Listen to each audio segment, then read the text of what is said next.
Ton agence de marketing va mourir en 2025 si tu n'implémentes pas ce nouveau modèle qui va rendre ton agence beaucoup plus simple et beaucoup plus scalable. Si tu continues aujourd'hui de vendre les mêmes prestations que tout le monde, qui sont totalement basiques comme du media buying, des sites internet, du design, de la création de contenu, de la vidéo, bref, peu importe, tu vas pas durer parce que aujourd'hui, ce que tu dois faire, c'est construire une vraie infrastructure plug and play. Je vais t'expliquer tout ça plus en profondeur dans cette vidéo, donc reste bien jusqu'à la fin pour que tu comprennes vraiment comment te démarquer et enfin vendre beaucoup plus cher, rendre ton agence beaucoup plus simple et beaucoup plus scalable. En début d'année, je t'ai partagé une vidéo sur la création d'offres hybrides. T'as pas besoin d'avoir vu la vidéo, mais simplement je vais t'expliquer en profondeur d'où l'idée de créer des offres hybrides m'est venue. Pour te donner du contexte, elle est née après plus d'1 an passé à accompagner des agences de développement, principalement spécialisées dans la création d'applications web, SaaS, mobile. Et cette immersion, elle m'a fait réaliser 3 vérités qui m'ont totalement marqué et qui ont finalement changé ma manière de voir et de conceptualiser des offres. Aujourd'hui, si on regarde en profondeur l'industrie du développement, de manière générale, c'est une industrie qui est façonnée par des profils techniques. Et ça se voit absolument quand on va sur leur site internet et quand on regarde leur marketing. La première chose qui m'a frappé, c'est que c'est un marché qui est saturé par des développeurs. Les personnes, elles sont brillantes, elles savent exactement ce qu'elles font, mais par contre, d'un point de vue offre et marketing, c'est catastrophique. Il y a très peu d'agences qui aujourd'hui savent packager leurs prestations d'une manière vraiment différenciante et séduisante. Et le marché, il est rempli de services ultra sophistiqués qui sont mal présentés aux clients. Et c'est exactement ce vide marketing-là qui a ouvert des opportunités absolument énormes sur les dernières années. Les agences de développement, ils ont un service avec une grande valeur perçue, mais personne ne sait vraiment les communiquer efficacement. La deuxième chose, c'est qu'ils ont un positionnement qui est naturellement high ticket. C'est aussi la première industrie que j'ai accompagnée où vendre des prestations à 10, 30, 50, 100 000 euros parfois, c'est totalement normal et il n'y a aucune friction à l'achat. Un exemple concret, un de mes clients est passé de 27 000 euros à 100 000 euros de chiffre d'affaires en 3 mois, puis il est passé à 320 000 euros de chiffre d'affaires en 6 mois. C'est vraiment la croissance la plus rapide que j'ai pu observer, moi, de mon expérience avec les agences que j'ai accompagnées, et c'est aussi quelque chose qui m'a énormément surpris. Et comment on a pu obtenir ces résultats-là? Simplement parce qu'on a revu à 100% leur positionnement, leur offre, leur marketing, et surtout leurs canaux d'acquisition. Ce qui m'a bluffé, c'est la vitesse à laquelle ils ont aussi pris une place sur leur marché. En 1 an et demi, l'agence, elle est passée de zéro à une entité, à une entreprise qui est dans le top 5 des agences de développement d'applications mobiles sur le marché français. Pourquoi? Parce que personne exploitait vraiment le marketing, comme je te l'ai dit, dans cet écosystème-là. Pour te donner un exemple concret, on était les seuls, à l'été 2024, à utiliser la régie publicitaire Meta, et c'est ce qui a absolument tout changé. J'avais beau aller sur la bibliothèque publicitaire Facebook, taper tous les mots-clés que je voulais, il n'y avait aucune agence qui tenait plus de 2 jours à diffuser des publicités sur cette plateforme-là. Et donc on le voit ici sur le screen que mon client m'avait envoyé en février, sur tout ce qu'il avait signé, 220 000 euros de chiffre d'affaires, et également ce qu'il prévoyait sur le mois de mars. En l'occurrence, ils ont terminé à 320 000 euros de chiffre d'affaires, donc ça a été extrêmement rapide. Ce qui se cache derrière un pricing qui est aussi élevé, forcément je me suis demandé, et de l'extérieur on pourrait croire que les tarifs élevés sont dus à une complexité technique des projets. En réalité, il y a beaucoup d'agences dans ce secteur-là qui vont sous-traiter à l'étranger ou à des freelances pour un coût qui est extrêmement bas, et malgré ça, ils continuent à vendre à prix fort. Parce que dans l'esprit des gens, le développement, c'est mystérieux, c'est risqué, c'est cher, c'est une compétence rare, et tout ce qui est compliqué et dangereux, ça se vend bien quand c'est bien présenté. Et le problème de cette industrie, jusqu'à ce que justement on mette en place des actions marketing, c'est que c'était pas encore le cas. Le point clé de tout ça, c'est que la barrière à l'entrée perçue, elle est extrêmement élevée. C'est une compétence extrêmement technique qui est rare, ce qui fait que forcément, ça limite les opportunités, les personnes qui sont en mesure de délivrer ce service. Et quand tu sais partie de ça, ça justifie naturellement un pricing premium. Et donc naturellement, je me suis demandé ce qu'elle faisait de mieux que toutes les autres agences de marketing, par exemple, c'est que les agences de dev, elles vendent pas une tâche, elles vendent pas un service, une commodité, elles vont offrir une transformation complète. Je m'explique. Là où les agences de marketing, elles vont gérer qu'un morceau du problème, la publicité, le site, le branding, la vidéo, l'agence de développement, elle va dire au client, tu arrives avec une idée, tu repars avec un produit fini, opérationnel, prêt à l'emploi. Concrètement, elle va s'occuper d'absolument tout. Elle va vraiment comprendre la situation actuelle du prospect et sa situation désirée, qui est l'application mobile. Et forcément, entre ces deux situations-là, il y a énormément de friction. Il y a énormément de problématiques à résoudre. Le cahier des charges, l'identité, la charte graphique, le logo, l'UX, l'UI, le développement front-end et back-end, la mise en ligne, les landing pages, les sites internet, parfois même l'acquisition, la maintenance, la V1, la V2. Ce qui fait que pour chaque problématique, ils vont résoudre avec une solution, alors qu'aujourd'hui, les agences classiques SMMA, marketing, elles vont résoudre qu'une seule problématique. C'est pour ça qu'aujourd'hui, les agences de marketing se font comparer, alors que les agences de dev vont réussir à vendre extrêmement cher et surtout être positionnées en tant qu'autorité. Elles résolvent finalement 100% du problème et elles peuvent capturer 100% de la valeur perçue en vendant cher. Pas besoin de convaincre à chaque étape, tout est intégré, tout est fluide.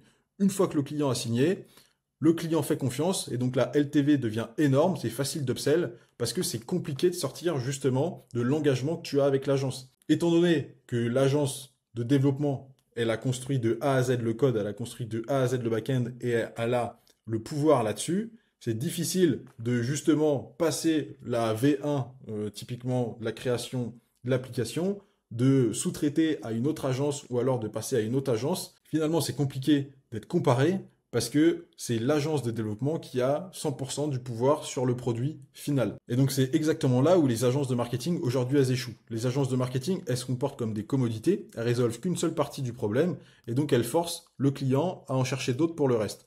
Et quand un client doit coordonner 3 ou 4 prestataires, forcément il va comparer, il va négocier, il va chercher le moins cher et donc tu deviens remplaçable. Tu ne détiens pas la transformation complète. C'est comme ça que je me suis demandé pourquoi aujourd'hui les agences de marketing ne repensaient pas à 100% leurs offres. Avec cette vision-là, j'ai commencé à analyser les business dominants du marché parce que je me suis dit si j'arrive à tirer des conclusions du marché des agences de développement, est-ce qu'il n'y a pas d'autres choses à aller chercher sur d'autres types de secteurs?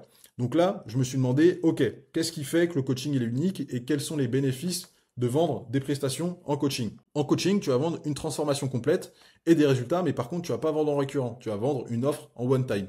La formation, c'est ultra scalable, tu as des grosses marges, par contre, tu vas vendre en one shot encore une fois. Et en plus de ça, tu vas générer peu de résultats pour tes clients. Donc c'est pas intéressant, tu vas pas pouvoir activer du referral, du bouche à oreille.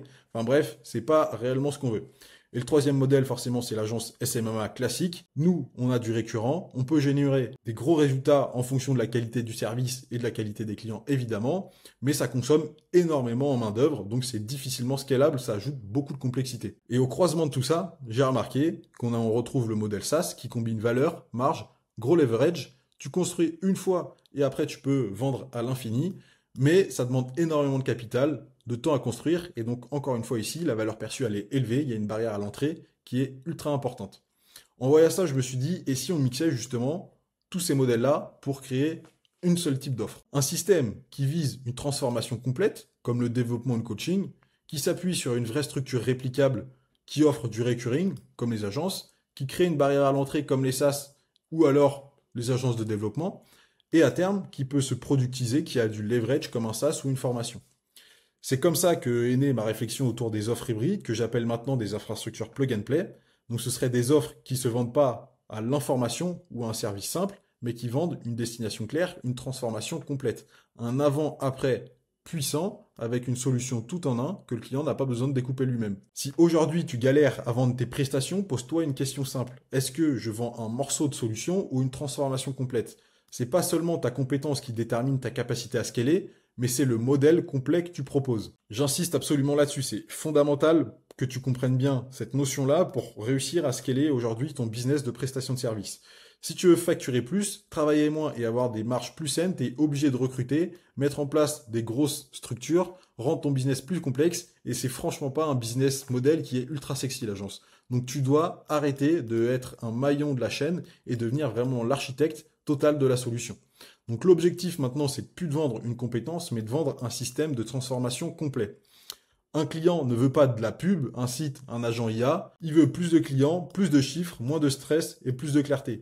C'est là qu'entrent en jeu du coup les infrastructures plug and play. Et donc l'étape 1 pour que tu puisses construire toi aussi ton infrastructure aujourd'hui, ça va être de définir la transformation unique, mesurable et désirable de ta cible. Donc inspire-toi des agences de dev, elles prennent une idée et elles livrent une app fonctionnelle. Donc toi en tant qu'agence de marketing, tu peux te demander quel résultat final le business que je vais accompagner doit obtenir. Donc tu vas réfléchir à sa situation actuelle, à sa situation désirée, tu vas définir le cap et tu vas réfléchir à toutes les problématiques qui justement sépare sa situation actuelle de sa situation désirée. Donc réfléchis à ce que fait le top 1% des entreprises qui évoluent dans ton industrie, étudie-les, qu'est-ce qu'elles mettent en place pour obtenir 99 fois plus de résultats que les autres, et donc liste tout ce qu'elles mettent en place pour justement obtenir plus de résultats. Identifie le gap qui sépare la situation actuelle de tes prospects et leur situation désirée, et construis le véhicule, l'infrastructure plug and play, qui leur permet cette transformation. La métaphore de la voiture, elle est extrêmement intéressante. Aujourd'hui, toi avec ton agence de marketing, c'est comme si tu vendais les 4 roues. Par contre, il leur faut aujourd'hui un moteur, il leur faut une carrosserie, il leur faut un volant pour justement diriger la voiture, pour justement passer de la situation A à la situation B. Et c'est justement en donnant tous ces éléments pour construire cette voiture-là que tu vas devenir indispensable aux yeux de tes prospects. Donc tu ne vends pas une tâche, tu vends un résultat, une transformation. Donc l'étape 2, ça va être de concevoir un système en 4 couches à partir de la stratégie, de la tech et du delivery. Ça se décompose globalement en 4 points, une infrastructure. Ça va être des stratégies, ce qu'on va appeler des insights, des systèmes, des process et des talents. Donc pour la partie stratégie, tu vas apporter plus de clarté, le plan, la direction. Étant donné que tu as accompagné plusieurs personnes dans cette industrie, tu sais exactement par quelles étapes il faut passer pour justement obtenir des résultats.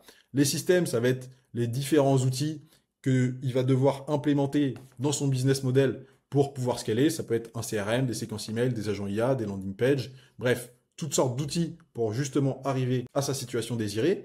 Tous les process, ça va être la to-do list pour justement utiliser les différents outils. Et les talents, ça va être les différentes personnes que tu vas devoir implémenter dans le business de ton client ou que ton client va devoir implémenter dans son business pour délivrer la solution. On peut le schématiser de cette manière-là. Une fois que tu as défini le gap et la situation actuelle, tu vas lister toutes les problématiques et pour chaque problématique, donc là tu vois typiquement j'ai mis offre, attention, conversion et délivrabilité. Tu réfléchis aux différents insights qu'il faut implémenter, aux différents talents qu'il faut implémenter et aux différents systèmes et process également. Donc l'agence de marketing devient une machine à délivrer de la croissance et pas simplement des livrables isolés. La troisième chose que tu vas devoir mettre en place pour justement créer ton infrastructure, ça va être de rendre ton offre évidente avec un packaging intelligent. L'objectif, c'est que ton client il ne se dise jamais je vais prendre cette agence pour la pub, une autre pour le funnel de vente et un freelance pour les emails. Non, ton offre, elle doit absolument englober toutes les problématiques. Elle est packagée comme un système ou une infrastructure à part entière. Tu vas pouvoir maintenant vendre 5, 10, voire 15 000 euros pour cette transformation, puis tu proposeras un abonnement, passer justement les 3 mois d'accompagnement pour de la maintenance ou de l'optimisation, comme les devs y font avec la V2, les updates ou la maintenance technique des applications. L'étape 4, pour justement créer ton infrastructure, ça va être d'intégrer l'IA et les automatisations pour scaler sans staff. Ici, je t'ai parlé justement des talents à implémenter dans le business de tes futurs clients pour justement délivrer cette transformation, délivrer ton infrastructure. Grâce à l'IA aujourd'hui, ce qui est magnifique, c'est que tu vas pouvoir automatiser un maximum de tâches, créer justement des agents IA qui vont travailler à la place des personnes et donc, toi, encore plus, obtenir beaucoup plus de marge lorsque tu vas délivrer ton infrastructure. Donc pour scaler une agence, il va falloir recruter, mais les agences hybrides les plus rentables, aujourd'hui, elles grossissent pas leur équipe. Elles vont automatiser avant de recruter.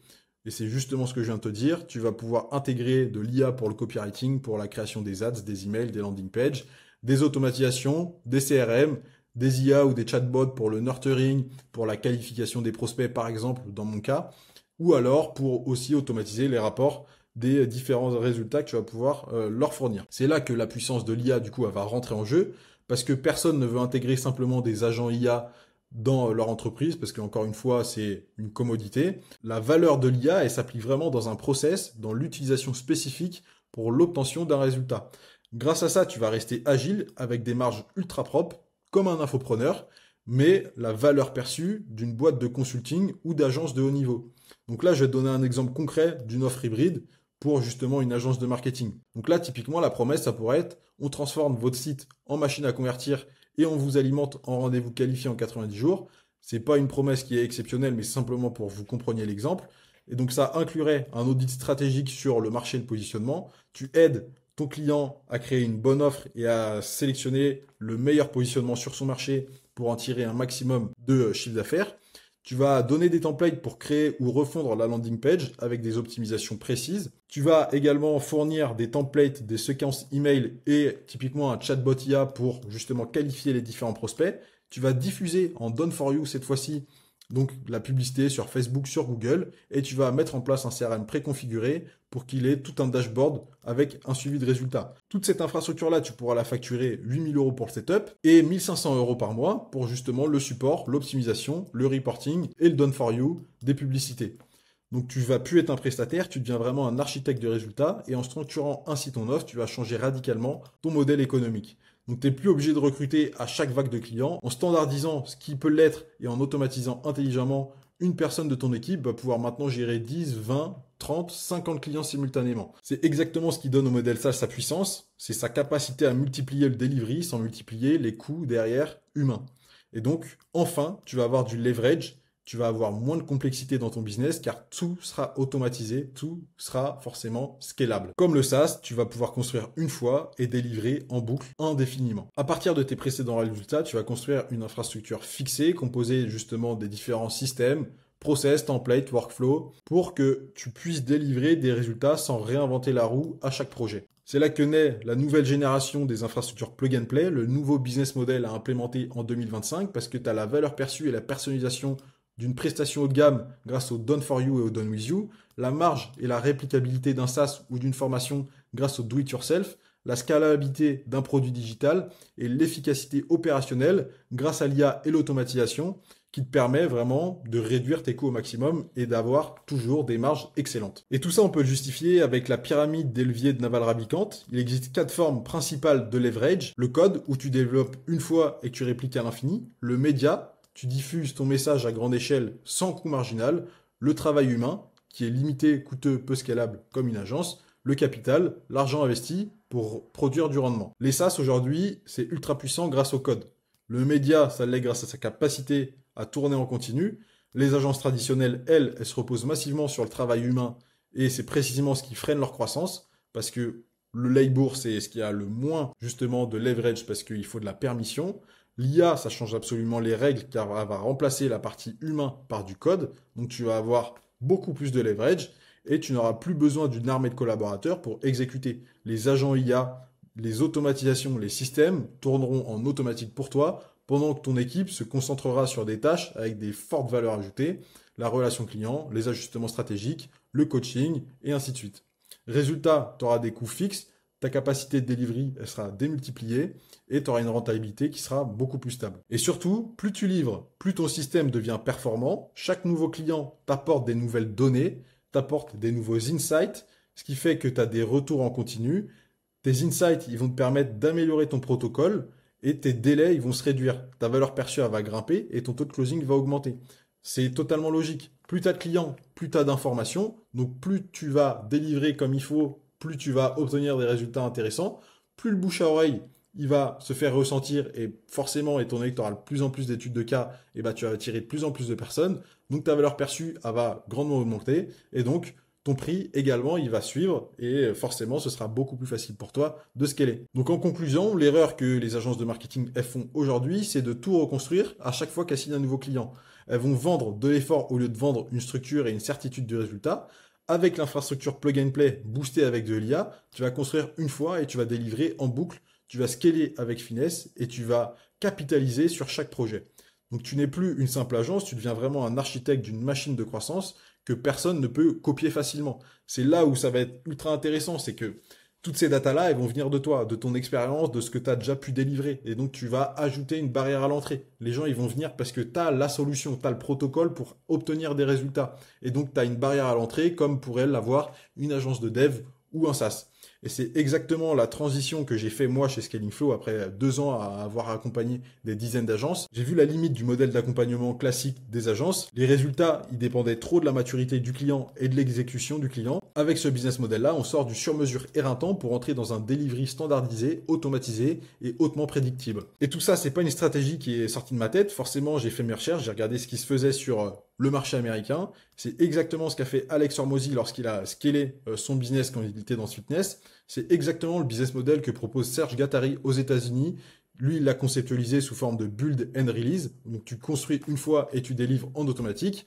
Moi, je l'ai appelé plug and play parce que je trouve que ça parle davantage au marché français. Mais c'est exactement la même chose. On construit une fois et on l'installe partout. Tant que tu agis comme une commodité avec ton business model d'agence aujourd'hui, tu es remplaçable. Mais quand tu deviens propriétaire d'une infrastructure clé en main, tu vas passer au rang d'autorité dans ton marché, tu reprends le contrôle de ton temps et tes marges et ta posture. Aujourd'hui, c'est malheureux à dire, mais quand tu es une agence, tu as simplement plusieurs patrons. Tu dois délivrer en continu pour des personnes. Ta position, elle est en dessous ou égale à ton client. Alors que quand tu vas passer justement en fondateur d'une infrastructure plug and play, tu vas être au-dessus, tu auras le savoir, tu détiens la data, tu sais ce qu'il faut faire pour scaler une activité. Donc ton client va te demander conseil. Ta position, elle va forcément changer, il va te positionner en tant qu'autorité. Donc si toi aujourd'hui tu as une agence qui fait entre 11 et 20 000 euros de chiffre d'affaires et que tu veux qu'on construise ensemble ton infrastructure plug and play, booster Aléa pour scaler ton activité sans t'épuiser, sans rendre ton business plus complexe ou sans recruter des dizaines de personnes, je t'invite à réserver un appel juste en dessous. On analysera ensemble ton offre, ton business model actuel et on verra comment on peut créer justement un système qui fera de toi la référence incontournable de ton secteur. Mais surtout, on identifiera ensemble la situation actuelle de tes prospects, leur situation désirée et on réfléchira ensemble à un plan d'action concret que tu vas pouvoir mettre en place pour justement construire dans un premier temps ton infrastructure plug and play. Si tu corresponds à nos critères, je te proposerai mon offre et autrement, tu repartiras avec un plan d'action 100% concret, 100% gratuit. Pour le reste, je vous souhaite une très bonne journée. On se retrouve très bientôt pour une nouvelle vidéo. À bientôt.